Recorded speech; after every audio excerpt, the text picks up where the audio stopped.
channel. This video is sponsored by Buymoto mobile app. இது வந்து ஒரு grocery shopping mobile application. Google Play Storeல available இருக்கு. Link descriptionல இருக்க, வேணா செக் பண்ணி பார்த்துக்கோங்க. அண்ட் இது வந்து ஒரு grocery related online shopping with free home delivery. இதில் grocery ப்ராடக்ட்ஸஸ் எல்லாமே அவைலபிளாக இருக்கு. குவாலிட்டி அண்ட் பேக்கேஜிங் கூட இருக்கு. ஸோ நீங்கள் வேணா ட்ரை பண்ணி பாருங்க.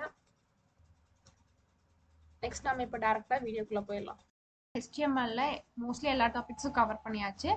அதை வச்சு நம்ம வந்து சில CSS டாக்ஸிஸ் யூஸ் பண்ணி நம்ம ஒரு போர்ட்ஃபோலியோ வெப்பேஜ் கிரியேட் பண்ண போகிறோம். இதில் நம்மளுக்கு home page, about page and contact page இருக்குது. ஹோம் பேஜ் அப்படிங்கிறது இதே பேஜ். நெக்ஸ்ட் அபவுட்னா நெக்ஸ்ட் பேஜ் கிரியேட் பண்ணணும்.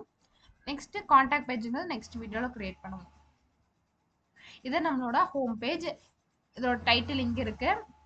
நெக்ஸ்ட் அதோட ஹெட்டிங், அதுக்கப்புறம் ஒரு ஃபூட்டரும் இருக்குது. இதை நம்ம வந்து லாஸ்ட் கிளாஸில் பார்த்த மாதிரி சிமெண்டிக்ஸ் டேக்ஸை யூஸ் பண்ணி நீட்டாக கோடை அரேஞ்ச் பண்ணியிருக்கோம்.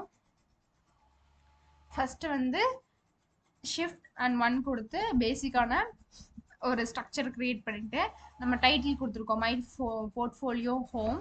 அதுக்கப்புறம் பாடி க்ரியேட் பண்ணியிருக்கோம். அந்த பாடிக்குள்ளே தான் எல்லாமே எழுதியிருக்கோம். அந்த பாடியில் ஃபஸ்ட் நம்ம என்ன அப்படின்னா வந்து ஸ்டைல் பண்ணியிருக்கோம். அந்த ஸ்டைல் டேக் நான் சொல்கிறேன்.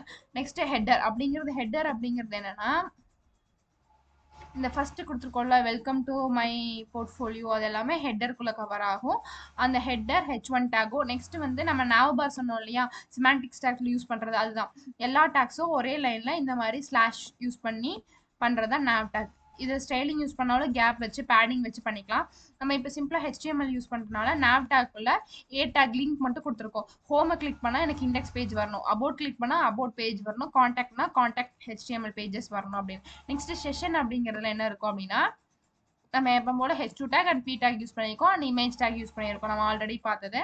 அடுத்து P டேக்ல யூஸ் பண்ணியிருக்கோம். நெக்ஸ்ட் இன்னொரு செஷன் என்னன்னா, இதில் ஃபுல்லாமே என்னோட ஸ்கில்ஸை வந்து கவர் ஆகிருக்கும். என்னோட ஸ்கில்ஸில் UL டேக்ல LI டேக் யூஸ் பண்ணி, அப்போ LI டேக்னா நம்மளுக்கு வந்து அது லிஸ்ட் வரணுமே, எதுவுமே வரல நம்மளுக்கு இந்த இடத்துல. டாட்டோ 1 2 3 எதுவுமே வரல. ஏன் அப்படின்னா இந்த CSSல நம்ம style equal to list style வந்து நன் கொடுத்துருக்கோம். அப்போ நன்னு கொடுத்தா நம்மளுக்கு எந்த ஸ்டைலுமே வராது. நான் இதை ரிமூவ் பண்ணிட்டேன் அப்படின்னா,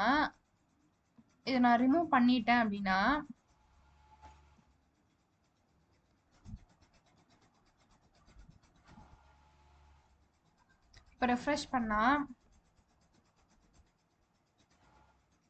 சேவ்,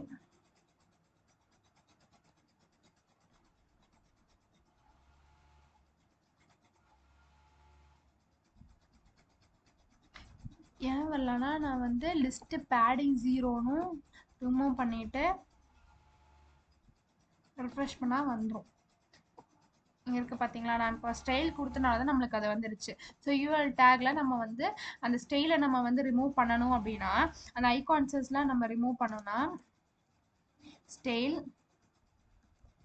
லிஸ்ட் ஸ்டைல் வந்து இந்த மாதிரி நிறையா இருக்கும். சர்க்கிள் வேணுமா, டெசிமல் வேணுமா, இந்த மாதிரி நிறையா இருக்கும். நம்மளுக்கு நன் கொடுத்தா நன் வந்துடும், இல்லை வேறு ஏதாச்சும் வேணும்னா அப்படின்னு கொடுத்தா அது கூட வந்துடும். ஓகே, நெக்ஸ்ட்டு வந்து ஃபூட்டரில் என்ன கொடுத்துருக்கோம், ஒரு ஹொரிசாண்டிக்கல் லைன் அதுவும் வந்து இருக்குது. Next all rights reserved copy, இந்த ரெண்டும் கொடுத்துருக்கோம் ஃபூட்டரில். அதில் நம்ம பேடிங் டாப்னு கொடுத்துருக்கோம். பேடிங் டாப்னா இதை நான் இப்போ 10% கொடுக்குறேன் அப்படின்னா, மேலேருந்து நம்மளுக்கு இங்கேருந்து 10% இன்க்ரீஸ் ஆகி லாஸ்ட்டில் வந்துடுச்சு. இப்போ நான் இதுவே 40% கொடுக்குறேன் அப்படின்னா 40% கீழே வந்துடுச்சு. இதை நீங்கள் பர்சன்டேஜ் இல்லை பிக்சல்லே கொடுக்கலாம். சப்போஸ் நான் பிக்சலில் கொடுக்குறேன் அப்படின்னா பிக்சல்னா ரெடியூஸ் ஆயிரும், பர்சன்டேஜ்னா இன்க்ரீஸ்டாக இருக்கும். இதே மாதிரி மேலே கொடுத்துருக்குறதும் ஸ்டைலில் வந்து நான் ஸ்டைல் டேக் யூஸ் பண்ணி தான் பண்ணணும். கலர் வந்து இது வந்து டெக்ஸ்டோட கலர். இப்போ நான் வந்து பர்பிள் கொடுக்குறேன் அப்படின்னா என்னோட டெக்ஸ்டோட கலர் வந்து என்ன ஆகும்னா பர்பிள் கலரில் சேஞ்ச் ஆயிடும். இதே பேக்ரவுண்ட் கலர் அப்படிங்கிறது நான் சப்போஸ் ஒயிட் ஸ்மோக்னு கொடுக்குறேன், ஒயிட் ஸ்மோக் இப்படி வந்துடும். ஓகேவா, அதுதான். நெக்ஸ்ட் ஃபாண்ட் சைஸ் அப்படிங்கிறது நான் என்னோட டெக்ஸ்டோட ஃபாண்ட் சைஸ் நான் அதுவே 25 பிக்சல்னு கொடுத்துருந்தேன்னா இப்படி இந்த மாதிரி ஃபாண்ட் சைஸஸ் இன்க்ரீஸ் ஆகிறதா ஃபாண்ட் சைஸோடது. மார்ஜின் டாப் அப்படிங்கிறதும் மேலேருந்து நம்மளுக்கு எவ்வளோ பர்சன்டேஜ் இன்க்ரீஸ் கீழே வரணும் அப்படின்னு. சப்போஸ் நான் மார்ஜின் டாப் 20%னா மேலே இருந்து எனக்கு 20% ரெடியூஸ் ஆகி வந்திருக்கும். இதுதான் பேசிக்கான போர்ட்ஃபோலியோட HTML பேஜ்.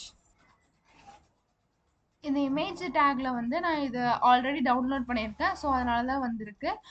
அதுவே எனக்கு நான் தப்பாக டிஃபைன் பண்ணியிருந்தேன் அப்படின்னா எப்பவும் போல் ஆல்ல இருக்கக்கூடிய மை ஃபோட்டோ அப்படிங்கிற விசிபிலிட்டி வரும். ஓகே, இவ்வளோதான் நம்மளோட வெப்பேஜ்.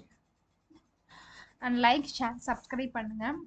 இதுக்கப்புறம் நான் வீடியோஸ் போடுறதுக்கு எனக்கு மோட்டிவேட்டாக இருக்கும். தேங்க்யூ ஃபார் வாட்சிங்.